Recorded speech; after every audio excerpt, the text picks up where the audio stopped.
تو صحیح بخاری مسلم میں حدیث ہے، اما عائشہ رضی اللہ تعالیٰ کہتی ہیں نبی علیہ السلام اپنے پسندیدہ جتنے اپنے اعمال تھے، پسندیدہ اعمال ہوتے تھے، وہ دائیں طرف سے شروع کرتے تھے. مطلب ٹوائلٹ میں جاتے وقت آیا کہ بایاں پاؤں رکھنا، مسجد میں جاتے وقت دایاں، گھر میں ایون کرتے کی آستین بھی پہلے دائیں کی پہنی پھر بائیں کی پہنی، دائیں طرف سے شروع فرماتے تھے. کھانا بھی دائیں ہاتھ سے کھاتے تھے.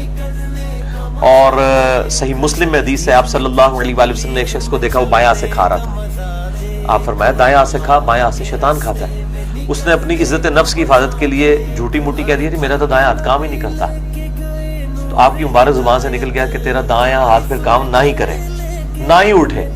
اسی وقت اس پہ فالج کا اٹیک ہوا، پوری زندگی اس کا پھر دایاں ہاتھ کام نہیں کیا. کھانے کے معاملے میں یہ حرام ہے کہ کوئی الٹے ہاتھ سے کھائے. باقی اپنے کام آپ الٹے ہاتھ سے کر سکتے ہیں، رائٹنگ والا. باقی جو چیز دین کے طور پہ تعلیم کی گئی ہے وہ کھانا ہے.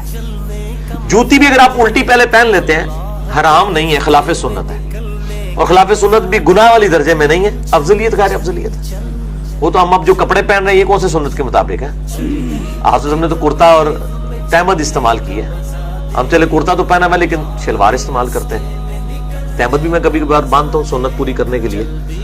تو جن سنتوں کو ایز اے دین تعلیم فرمایا آپ صلی اللہ علیہ وآلہ وسلم، اس سے آپ نہیں وائلیشن کر سکتے.